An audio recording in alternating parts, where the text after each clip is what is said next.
그런 복을 너무 많이 받아서 영원한 지옥을 향해서 가는 사람이 얼마나 많습니까? 주님, 우리에게 하나님을 의지하는 복을 주셔서 감사합니다. 여기 하나님의 자녀들이 모였습니다. 제가 불러 모은 것이 아닙니다. 하나님께서 동서남북에서 무슨 이유인지 모르지만 사랑하는 자기 백성을 모으신 것입니다. 이제 주의 성령을 힘입어 말씀을 듣는 시간입니다. 종을 붙잡아 주시고 오늘 하나님께서 종이 기도하며 일주일 동안 엎드려 주님께서 준비시킨 말씀을 성령을 힘입어 바로 전할 수 있도록 역사하여 주시옵소서. 전하는 자나 듣는 자나 하나님이 이때에 나에게 뭐라고 하시는지 잘 알아듣게 하여 주시옵소서. 감사하고 예수 그리스도의 이름으로 감사하며 기도합니다. 아멘. 자, 감사합니다. 사랑합니다. 자, 여러분들을 보는 게 이렇게 여기서 이렇게 보면 하나님의 마음이 이렇게 늘 느껴져요. 그래서 보면 엄청 이렇게 사랑하는 마음을 막 줘요. 저는 원래 사랑을 못하는 사람인데 여기 강단에서 이렇게 보잖아요. 그러면 막 너무 그 사랑하는, 그리고 애틋한, 그리고 무엇을 해도 아깝지 않은 막 이런 마음을 막 부어주세요. 그래서 제가 목회자 자리에 서보니까 아, 하나님이 우리를 이렇게 보는구나 라는 것을 많이 알게 돼요. 여러분, 하나님이 여러분을 사랑하십니다. 그냥 끌려오신 게 아니라 하나님이 여러분을 인도해 오신 것입니다. 그리고 말씀을 통해서 여러분에게 말씀해 주세요. 그래서 신앙생활 하면서 말씀을 못 듣고 가는 사람은 서서히 죽어가다가 나중에 감각이 없어져요. 그래서 가장 중요한 시간은 하나님이 말씀을 듣게 하는 시간이다. 이렇게 보시고, 또 오늘 말씀을 통해서 여러분에게 꼭 하시는 말씀이 있어요. 그거를 잘 알아듣고 가시기를 축복합니다. 아멘. 자, 어떤 남편이 사업을 하는데 너무너무 사업이 힘든 거예요. 그리고 사업이 힘드니까 바깥에서 화풀이를 할 수가 없어요. 그래서 뭐가 밖에서 일이 안 되면 거의 집에 와서 이게 화를 많이 내게 돼 있어요. 그래서 사업은 안 되지, 일은 잘 안 풀리지.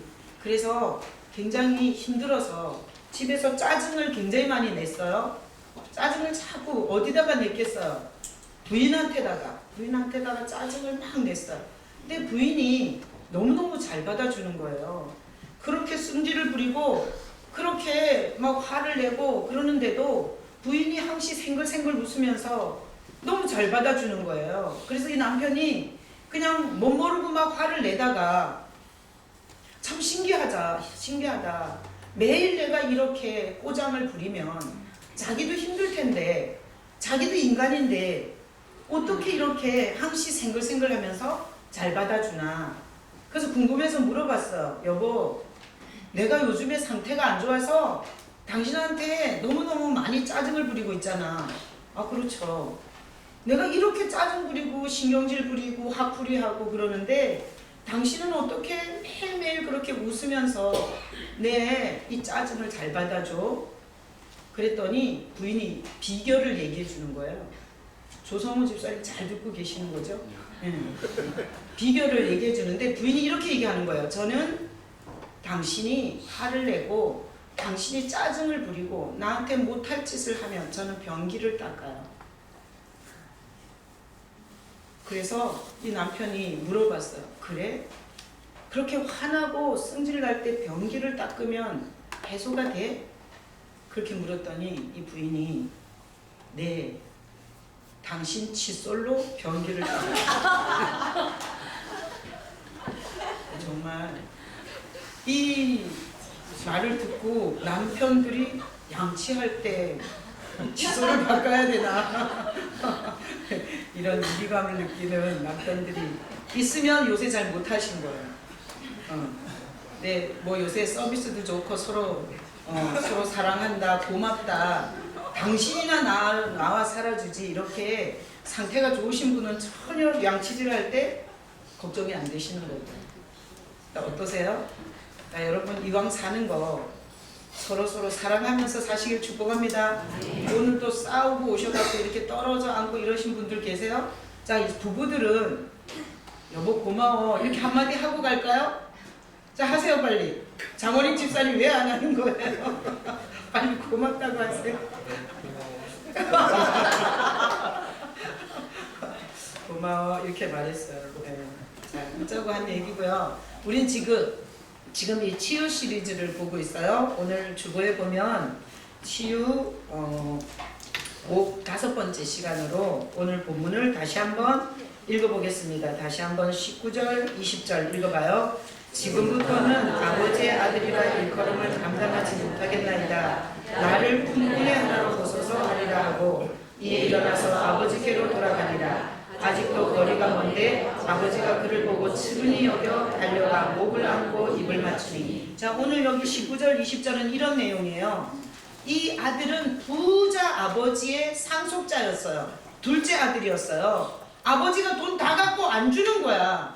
그래서 자기 맘대로 쓸 수가 없는 거예요. 그래서 항시 내 거 주면 내 맘대로 쓸 텐데 이러다가 아버지한테 내 상속 유산을 달라 그랬어요. 그래서 그 유산을 받아가지고 가서 마음껏 썼어요. 여자도 사고 술도 사고 그리고 자기가 좋아하는 모든 방탕한 일을 하면서 아버지가 절대 쫓아오지 않는 먼 나라에 가서 그 재산을 가지고 한 세상 아주 사는 것처럼 그렇게 살았어요. 그런데 인생은 내 맘 같지 않네.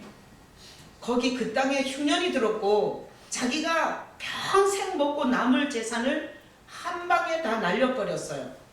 그래서 이 사람은 거지가 됐어요. 거지가 돼서 이 사람이 어쨌든 먹고 살아야 되니까 이 사람은 오늘 말씀에 보면 품꾼이 됐어요. 품꾼. 자, 품꾼이 뭐예요? 자, 1번 사장을 품꾼이라고 한다. 2번 이사나 상무 이런 걸 품꾼이라고 한다. 3번 일용직 근로자를 품꾼이라고 한다. 몇 번이에요? 3번. 그러니까 일용직 근로자. 지금으로 말하면 비정규직. 오늘 잘릴지 내일 잘릴지 내일 오라 할지 말지 이런 품꾼이 됐어요. 자, 이 품꾼은 뭔가 일을 하는 거잖아요. 무슨 일을 해요? 돼지를 치는 일을 해요. 그러면서 이 품꾼이 돼지를 치면서 품삯이 뭔가 하면 돼지가 먹는 음식이에요. 그러니까 너무 흉년이 들어서 먹을 게 없으니까 굶어 죽을 수는 없고 돼지를 치고 그 품삯이 돼지 먹는 쥐염 열매예요. 근데 그것도 너무 조금 줘서 그것으로도 배를 불리지 못하는 이런 품꾼이에요. 자, 오늘 이 말씀에 보면 이 아들은 원래 품꾼이었어요? 원래는 아니었어요? 원래는 아니었어요. 원래는 뭐였어요? 부잣집 아들이었어요. 부잣집 아들. 자, 그래서 이 아들은 어렸을 때부터 봤어요. 자기 집에서 일하는 품꾼들을. 자기는 아들로 살았기 때문에 그 품꾼에 대해서 눈여겨본 적이 없는 거예요. 그리고 관심도 없었어요. 그리고 자기 인생에 이런 품꾼이 되리라고는 상상을 못했기 때문에 그 품꾼의 고충이나 품꾼의 아픔 같은 거는 관심도 없었어요. 그의 관심은 술이고 여자고 방탕이었어요. 그가 품꾼이 되어서 생각해보니까 자기가 아버지의 아들로 있을 때 그 부자 아버지가 가진 게 다 자기가 수고하고 애쓰지 않아도 다 자기 거였어요. 그래서 자기는 그 부자 아버지 밑에서 누리는 그 특혜를 전혀 몰랐어요. 전혀 생각을 못했어요. 당연한 걸로 알았어요. 그런데 품꾼이 되고 나니 품꾼으로 사는 게 얼마나 힘든지를 경험을 하는 거예요. 아침부터 새벽부터 밤늦게까지 죽어라 하고 일했는데 겨우 목구멍에 풀 칠할 만큼 이게 품꾼의 삶인 거예요. 그래서 이 아들은 품꾼이 되고 나서 아들이었던 때 자기가 얼마나 많은 꼼것을 누렸는지, 자기가 수고하고 산 집이 아는 집에서 지지처럼 살았고, 그리고 자기가 애쓰지 않은 음식을 공짜로 먹었고, 자기가 사지 않은 물건들을 마음대로 썼던 그런 아들의 시절을 생각을 해요. 그리고 지금 자기가 그게 그렇게 소중한 것인지 모르고 그것을 헌신짝처럼 버리고 자기의 멋진 인생을 산다고 집을 나와서 품꾼이 되고 나니까 비참하기가 이루 말할 수가 없어요. 비참하기. 정말 먹고 사는 게 힘든 거예요. 세상이 먹고 살기에도 이렇게 힘든지 그는 몰랐어요. 그래서 이 아들은 자기를 스스로 이렇게 생각해. 나는 실패한 인생이다. 실패한 인생. 나는 너무나 좋은 여건일 때 그걸 감사하고 그걸 붙들지 못한 실패한 인생이다. 그렇게 많은 특혜를 누리면서 그것이 특혜인 줄도 모르고 불평불만과 아버지를 원망했던 어리석은 실패한 인생이다. 그가 품꾼이 되어서 자기 자신을 생각해 볼 때 절대 성공한 인생이 아니라 이건 실패한 인생이에요. 그래서 치유를, 지금 치유 시리즈를 하잖아요. 치유를 잘 모르는 사람은 실패의 자리에서 자살해 죽어요. 실패의 자리에서 포기해버립니다. 치유를 모르는 인생은 실패가 오면 그야말로 끝이에요. 자, 제가 이 설교를 하는 것은 실패를 치유의 기회로 삼으라고 설교하는 거예요. 자, 하나님은 어떤 분이신가 하면 하나님은 실패를 해서 지혜를 얻는 분이 아니세요. 하나님은 신이시기 때문에. 그런데 우리 인생은 어떤가 하면 우리 인생은 실패를 해야 지혜를 얻어요. 넘어지고 나서 그때가 좋은지를 알아. 이게 우리 인생의 비극이에요. 하나님은 우리가 실패했어도 거기서 끝장나지 않게 거기서 다시 일으켜 세우고 역사하시고 치유하시는 하나님이세요.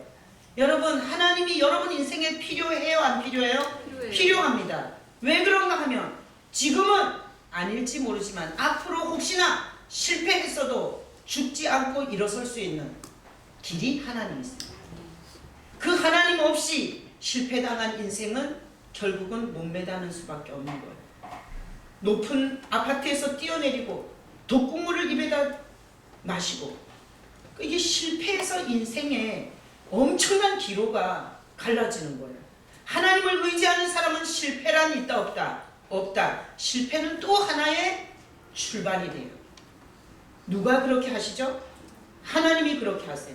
그래서 이 아들이 나는 실패한 인생이야. 내가 그 좋은 조건에서 그렇게 많은 걸 누리면서 나는 감사한 줄 몰랐고 나는 거기를 내 발로 기어 나왔고 나는 결국은 내 발등 내가 찍었어. 이렇게 자기 실패를 씻고 있을 때 하나님께서는 이 아들에게 그 자기가 아들로 살 때에 그 상황들을 생각나게 하셔서 이 아들을 깨닫게 하세요. 자, 이 아들이 아버지 집에 품꾼이 얼마나 많았냐. 나는 그동안 아들로 살면서 품꾼에는 관심이 없었어. 그리고 어떤 품꾼이 있는지도 난 모르고 살았어. 근데 내가 품꾼 중에서 가장 밑바닥 품꾼이 되고 나니 아버지 집에 있던 품꾼들이 생각나는 거예요. 그러면서 제가 얼마나 많은 특혜를 누렸는지가 생각이 나는 거예요. 그러면서 내가 정말 못된 인간이구나. 그 좋은 것들을 누리면서 내가 그딴 마음을 먹고 살았다는 게 너무너무 더럽고 추잡한 자기 모습이 보이는 거예요. 품꾼이 되고 나서. 그래서 자기가 괜찮은 인간이 아니라 자기가 너무너무 못된 인간이라는 거예요. 아버지의 무조건적인 사랑을 거절한 못된 인간이고, 아버지가 수고하고 애써서 번 그 돈을, 그 물질을, 그 음식을 먹으면서 아무런 감사도 하지 못하고 그렇게 뻔뻔하게 자기 인생을 산 못된 인간, 고마운 것을 고마운 줄 모르는 못된 인간이라는 것을 그는 품꾼이 되어서 깨닫게 돼요. 그래서 오늘 말씀에 보면 19절 읽어봐요. 19절 지금부터 아버지의 아들이라 일컬음을 감당하지 못하겠나이다. 나를 품꾼의 하나로 보소서 하리라. 그래서 이 아들이 품꾼, 가장 밑바닥에 떨어져 보니까 정말 좋은 조건과 좋은 환경에서 자기가 교만했고 배는 게 없었고 감사할 줄 몰랐고 당연하듯이 그렇게 생각한 자기 꼬라지가 보여서 이 아들이 고백하는 고백이 이거예요. 아버지의 아들 자격 없습니다. 나는 아들로서 자격 자체가 없습니다. 그냥 아버지가 부리는 일용직 근로자. 일을 열심히 하면 내일 와라. 일을 열심히 안 하면 오지 마세요.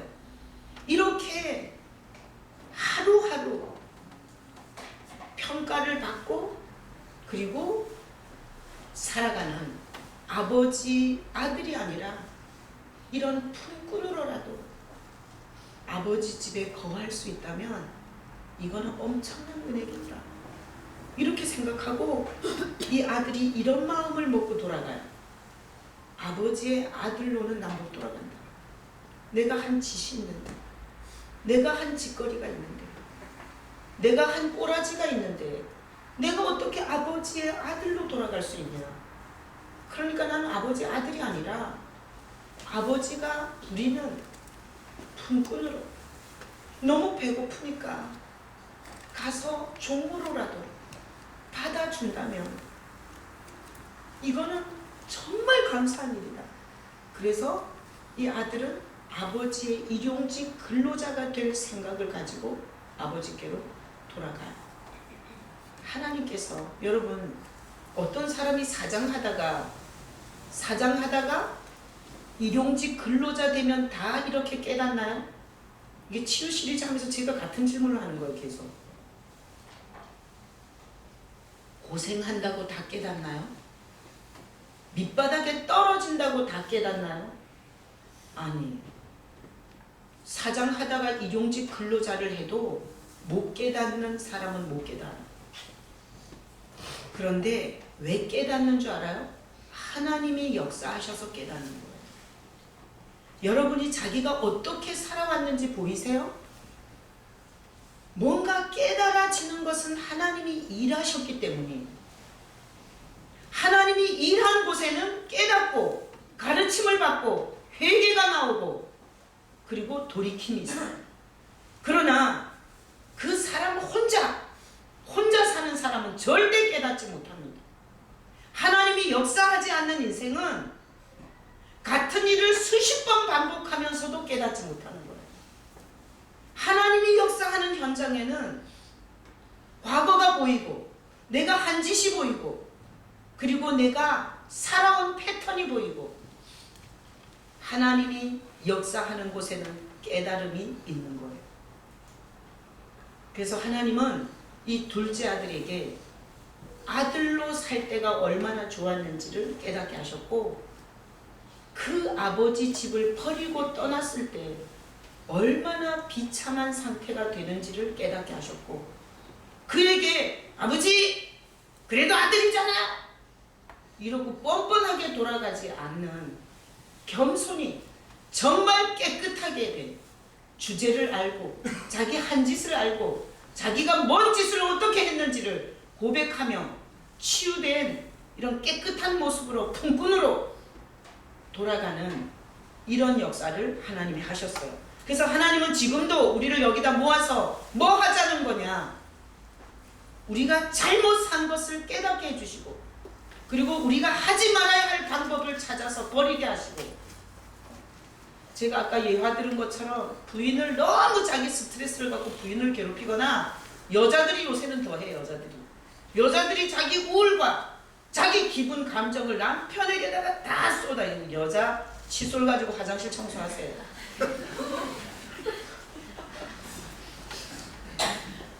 자, 이것을 오늘날 우리에게다가 한번 대입을 해볼게요. 우리에게다가 이 말씀을. 자, 우리는 아버지의 아들이세요. 여러분들이 다 하나님의 아들이세요. 다 같이 한번 고백해요. 나는 하나님의 아들이다. 여러분도 하나님의 아들이세요. 그런데 하나님의 아들이 하나님 아버지로부터 멀어지면 품꾼이 돼요. 어떤 품꾼? 아버지와 함께 있을 때는 너무 쉬웠어요. 뭔 일이 술렁술렁 형통 자연스럽게 구하지 않았는데 갖다 대주고 이렇게 굉장히 쉬웠어요. 그게 이 둘째 아들이 아버지와 살 때 아침에 일어나면 밥 당연히 먹는 거야. 점심에 엄마가 밥 차려줘. 저녁에 밥 줘. 다 이게 자연스러운 거였어요. 그런데 하나님 아버지와 거리가 먼 품꾼이 됐을 때 밤이 맞도록 애썼는데 손에 쥐는 게 없어요.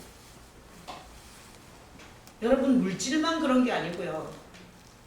새벽부터 밤늦게까지 고생했는데 컴퓨터 이거 자판 하나 잘못 쳐가지고 다 날아갑니다. 예? 뭘 다른 사람은 너무 쉽게 하는데 나는 너무너무 애써야 하나 얻는 거예요. 이게 아들로 사는 것과 품꾼으로 사는 차이예요. 너무너무 힘들어져요. 그래서 그렇게 예전에는 그냥 아버지 밑에서 부모 밑에서 얻어먹는 것 같아서 인생이 그랬는데 살면서 보니까 남들은 이 정도 하면 저 정도 돼. 근데 나는 오히려 더 뒤로 물러가는 거야. 그리고 이거는 물질적인 것만이 아니에요. 마음이. 예전에는 그냥 저 인간하고 좀 살만했어. 근데 요즘에는 아주 정말 못 살겠어. 그 인간은 똑같은데. 이런 현상은 아주 아버지로부터 멀어져 있는 삶의 열매예요. 어떤 줄 알아요? 술 먹고 매일같이 나와서 집에 들어와서 때려 부시고 그리고 자녀들 후려 패고 이런 폭력 남편을 섬기며 사는 여자가 간증한 이런 동영상을 보잖아요. 하나님과 좋은 관계를 갖고 있을 때 그 사람을 변화시키고 그 사람을 주의 종을 만들더라고요. 그러니까 이게 하나님과 거리가 멀어지면 점점 지옥이 되는 거예요. 똑같은 가족인데 더 지옥이 되고 똑같은 경제적인 형편인데 더 지옥이 더 비참하고 더 비굴하고 더 힘들게 느껴지고 그리고 인생 중에서 아무런 희망이 없고 나 같은 실패자, 나 같은 나고자, 살아 뭐하나 이런 식의 밑바닥 없는 구멍으로 계속해서 블랙홀에 빨려 들어가듯이 그렇게 빨려 들어가고 있으시다면 문제는 딱 하나밖에 없어요. 아버지와 멀어지고 있는 거. 아버지와 가까워지고 있잖아요. 하나님 아버지와 가까워지잖아요.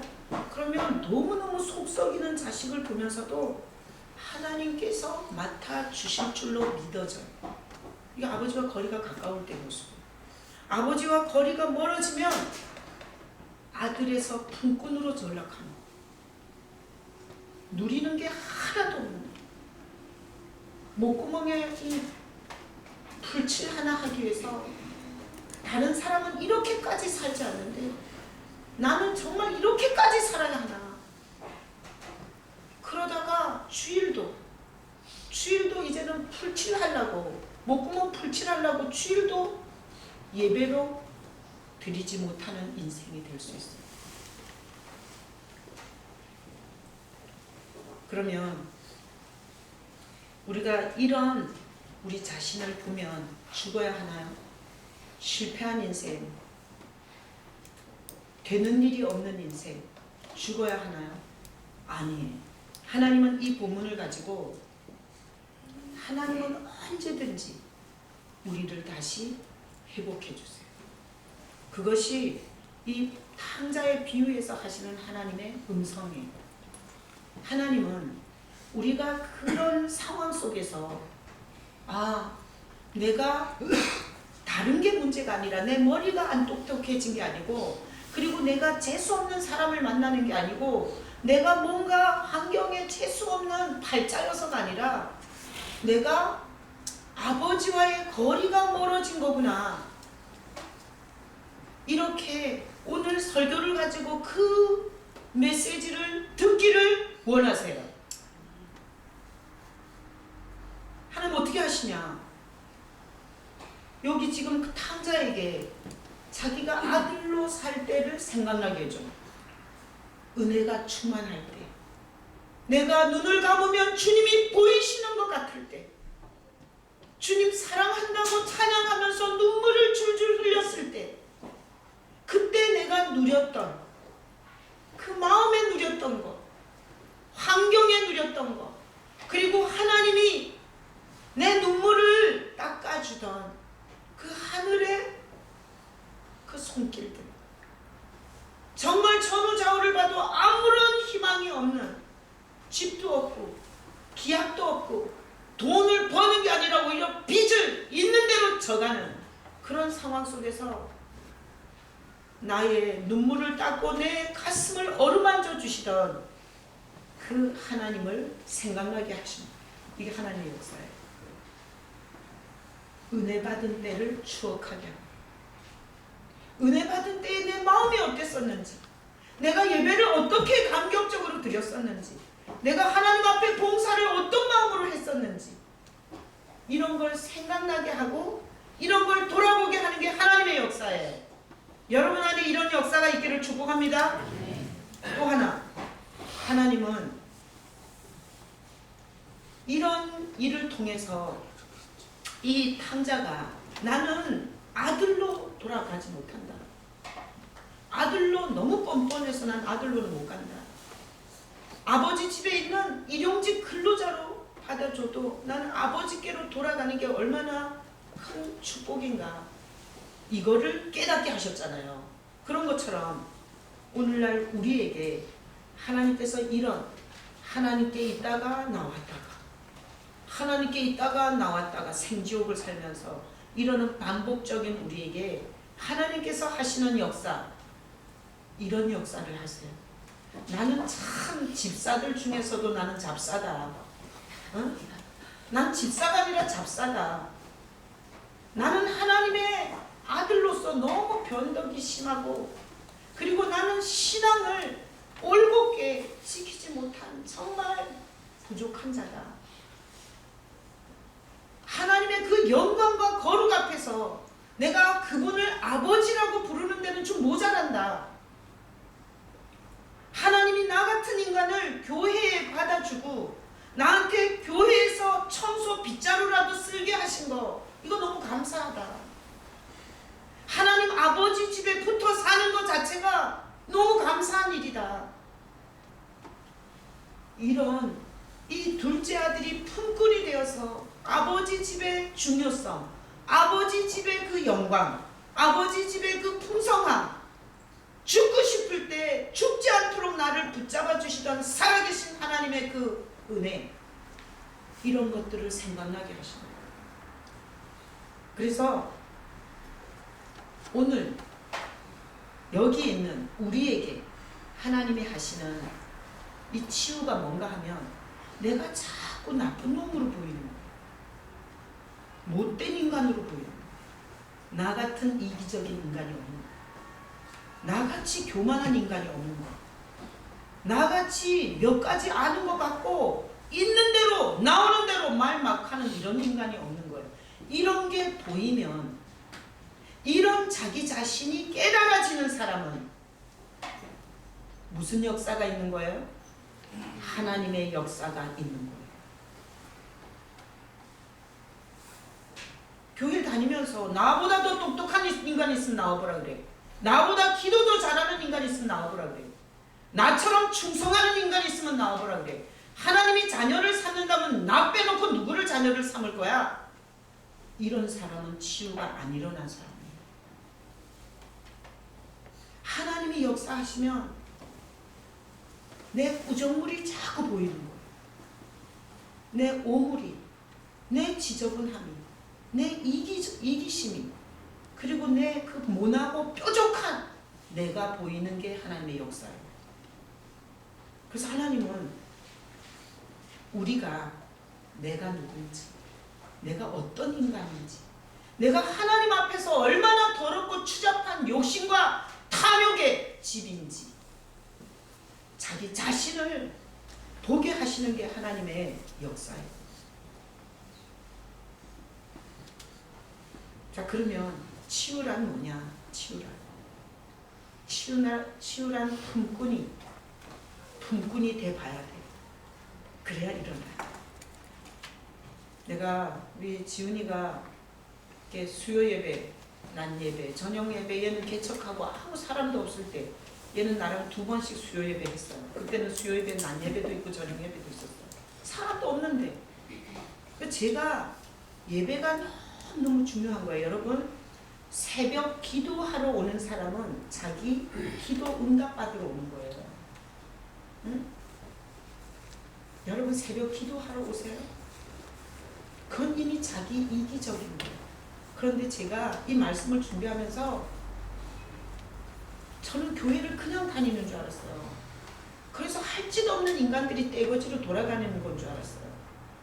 그러다가 제가 정말 말할 수 없는 은혜로 예수님이 내 죄를 2팔을 벌리고 치고 날 위해서 엄청난 그 희생의 죽음을 죽는 그 장면을 확 직면하는 순간 정말 하룻밤을 뒹굴며 울었거든요.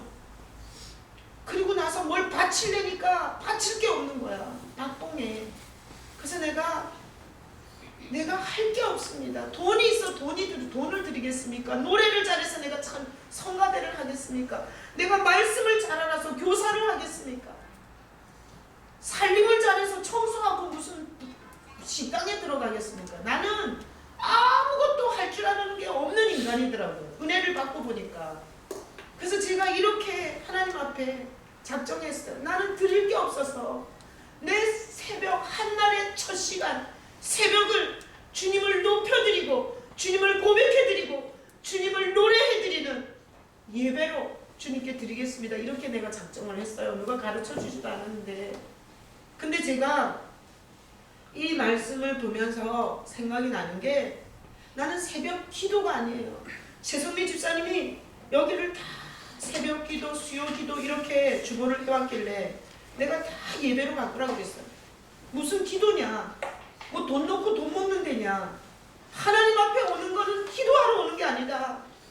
내 기도 제목을 응답받기 위해서 오는 게 아니다. 예배하러 오는 거다. 그래서 다 예배로 바꿔버렸어요. 주보에. 예전의 얘기지만.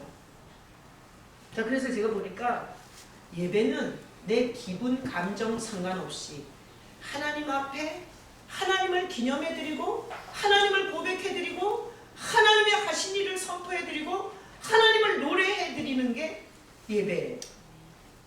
예배는 기도 제목이 있거나 없거나 그거 상관없어요.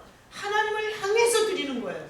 그런데 저는 그냥 드릴 게 없어서 그렇게 해왔는데 사실 구하기 전에 내가 뭔 금식을 하고 그러기 전에 하나님께서 인생에 좋은 것들을 셀에 부어줬어요. 셀에 부어줬다고요. 이거 강원도 사투리예요. 셀에 부어줬어요. 그래서 제가 개척하면서 사람이 아무도 안 왔어요. 여자라고 안 왔고 교회가 작아서 안 왔고. 그래서 제가 그때 수요, 저녁 예배, 낮 예배 2번 드렸어요. 왜 그런 줄 알아요? 예배하는 곳에 하나님이 찾아오셔. 그래서 하나님이 이 보잘것없는, 이 잘할 줄 모르는, 그리고 바보 같고 프로필도 없고 경력도 없는 이 꾸질꾸질한 인생에 하나님이 찾아와 달라고 예배했어요. 근데 참 정말 40일 금식 뭐 이런 걸 안 했지만 하나님께서 인생에 말로 다 할 수 없는 은혜들을 부어주셨어요. 지금도 뭐가 이렇게 불편한 게 있으면 정말 이틀 3일이 안 가서 해결을 해주시는 거예요. 그래서 제가 성도들이 이렇게 살아야 머리가 안 빠지고, 이렇게 살아야 평안하고, 이렇게 살아야 문제 있는 가족과 함께 갈 수 있는데, 그래서 이렇게 침 튀겨가면서 여러분에게 하나님을 얘기하는 거예요. 근데 우리 지훈이는 지긋지긋하죠. 근데 우리 지훈이는 군대 가서 예배할 수 없는 상황을 만나고 나서 사실 예배에 대한 개념이 확 바뀌어서 왔더라고요. 시간이 있고 건강이 있고 예배할 수 있다는 게 얼마나 감사한 건가 제가 깨닫고 왔더라고요. 그래서 치유는 이런 좋은 혜택을 내가 원하기만 하면 얼마든지 올 수 있는 교회, 그리고 내가 사모하기만 하면 얼마든지 봉사할 수 있고 얼마든지 할 수 있는 이 특혜와 특권을 고맙고 감사하게 생각하지 못하는 사람들이 그것을 강제적으로 떠나가야 알게 되고, 그래야 치유가 일어나요. 못하는 상황이 돼봐야 돼요. 하나님은 어떻게 치유하시냐? 이렇게 꼭 떠나서, 그리고 정말 품꾼이 되어서 슬피 울며 이를 갈고 나서 치유하시냐? 아니, 하나님은 십자가로 치유하세요. 우리가 예수 만난 사람은 떠나지 않아도 안 떠나요. 여기 둘째 아들은 떠나서 정말 개고생하고 돌아오는 거잖아요. 십자가에 예수 그리스도의 은혜를 받은 자는 꼭 그 코스를 가서 자기가 몸소 다 겪고 자기가 예배할 수 없는 환경 속에서 예배하는 자들을 부러워하며 그때 내가 얼마나 풍족한 하나님의 은혜 가운데 있었는가, 이렇게 슬피 울며 이를 갈지 않아도 예수 그리스도를 만난 자, 하나님의 치유가 대가 지불을 안 하고도 일어나는. 치유받은 자는 어떤 자냐? 교회 안에서 치유받은 자, 여러분이 치유받을 자가 있고 치유받은 자가 있을 거 아니에요? 치유받은 자, 하나님의 치유를 받은 자는 누구냐? 절대 나가고 싶지 않은 마음을 가진 사람, 치유받은 사람. 자, 그래서 제가 말씀의 결론을 올렸어요. 자, 한번 보세요. 교회 안에는 세 종류의 사람이 있어요. 여러분이 어디 해당되는지 자기 진단을 하셔야 되죠. 자, 나가고 싶은 아들이 있어요. 여러분이 다 하나님의 아들이라고 그랬죠.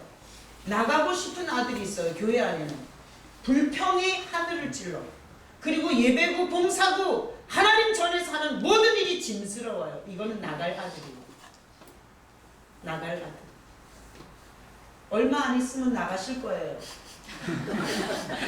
요것으로 진단되신 분은 조심하시기 바랍니다. 왜 하나님이 오늘 이 말을 하겠어요? 이런 메시지죠. 나는 너가 둘째 아들처럼 어디 가서 굶어서 남의 시다발이 하는 데까지 떨어지기를 원치 않는다. 네 말씀 듣고 돌이켜라 이거예요. 이런 사람 대박 터진 거 오늘 나가고 싶은데 딱 요즘에 예배 왜 그렇게 또 만들어? 아니 일주일에 한 번 오라 그러지 왜 몇 번씩 오라 그러는 거야? 아니 새벽 예배는 어떤 놈이 만들었어? 이러시는 분은 오늘 아주 대박 은혜 주시는 날인 줄 아시고 은혜 받으시길 축복합니다. 네. 그 다음에 두 번째 아들은 나간 아들이 있어요. 여기 지금 앉아 있는데 나간 아들이 여기 있어요. 어떠냐? 하여튼 정신적으로, 영적으로, 육체적으로, 환경적으로, 물질적으로 계속 되는 일이 없어요. 이런 건 나간 아들이. 엄청 좋아하네. 문수인 나간 아들? 자, 이 나간 아들은 돈이 없는 걸 얘기하는 거 아니에요? 여러분 혹시 월세방에 산다고 나 나간 아들인가 이러면 안 돼요. 돈이 있고 없고는 그거는 아무것도 아니에요. 돈이 없어도 초막이나 궁궐이나 내 주 예수 모신 곳이 그 어디나 하늘나라, 월세방인데. 그리고 남편은 취직당했어. 애는 대학 떨어졌어. 그런데 새벽에 나왔더니 하나님이 걱정하지 마라. 내가 네 아들을 올해 학교 간 아들보다 내가 더 크게 쓰리라. 이런 감동을 받기 때문에 이게 나간 아들이 아니에요. 그러니까 환경하고 여건하고 상관없어. 여기하고 관계있어. 여기 나가셔가지고요, 아주 그냥 짜증나가지고 오늘 좀 막 불평불만 짐스러운 정도가 아니라, 이 전임의 목사가 왜 저렇게 오래 떠드는가, 끝나고 나서 내가 가만 안 놔둘 거야, 이러는 아들은 나간 아들이에요. 그 다음에 나갔다 돌아온 아들이 여기 있어요. 이게 세 아들이 있는 거예요. 나갔다 돌아온 아들이 어떤가 하면 다 감사한 거예요. 이 교회가 날 받아준 것도 감사하고, 여기 와서 밥 먹는 것도 감사하고, 식당에서 감자라도 썰게 하는 게 감사하고, 모든 게 다 감사하고, 그리고 내가 두 번 다시 더 끔찍한 세상으로 나가고 싶지 않아. 기도가 이런 기도야. 돈 주세요, 아파트 평수 넓혀주세요, 좋은 차 사게 해주세요, 이게 아니라 평생 주님이 나를 놓지 말아주세요. 나도 나를 못 믿겠어요. 그러니까 주님 나 좀 꼭 붙잡아서 내가 두 번 다시 나가지 않게 해주세요. 이런 마음을 갖고 있는 사람은 나갔다가 온 아들이에요. 근데 이 세 종류만 있냐? 내가 보니까 그렇지도 않아. 또 있어. 나갔다가 돌아와서 나가고 싶은 아들.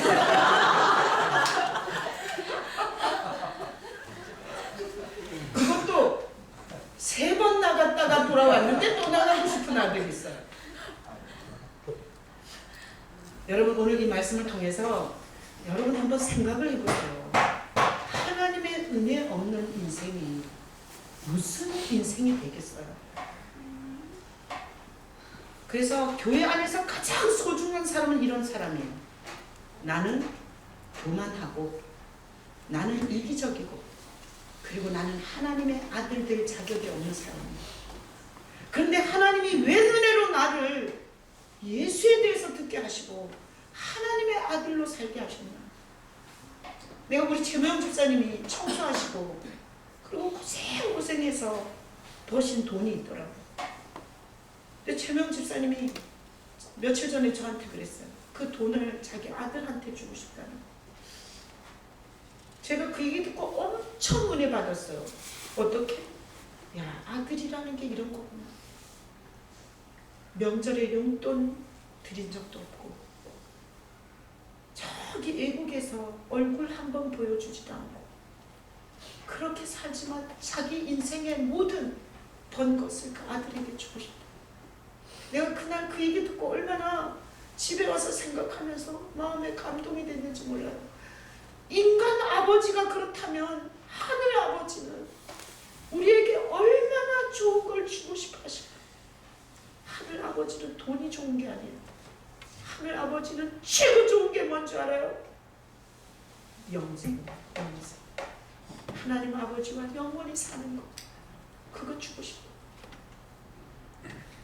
오늘 말씀을 통해서 여러분이 어떤 아들인지 진단하시고, 나는 다 이 세 번째 아들이 됐으면 좋겠어. 모든 게 감사해. 나 같은 쓰레기를 하나님을 아버지라고 부른 게 감사하고, 내 자식과 불가항력적인 이 정말 어떻게 감당할 수 없는 이 세상에서 내가 하나님을 의지할 수 있는 이런 의지를 만나게 하신 거, 그것도 감사하고, 내가 부를 이름이 있는 게 감사하고, 내가 죽을 때 붙잡고 죽을 이름이 있어서 감사하고, 모든 게 감사해요. 그런 나갔다 들어온 아들이 시기를 예수님의 이름으로 축원합니다. 아멘. 같이 이 시간에 눈 감아봐요. 자, 눈을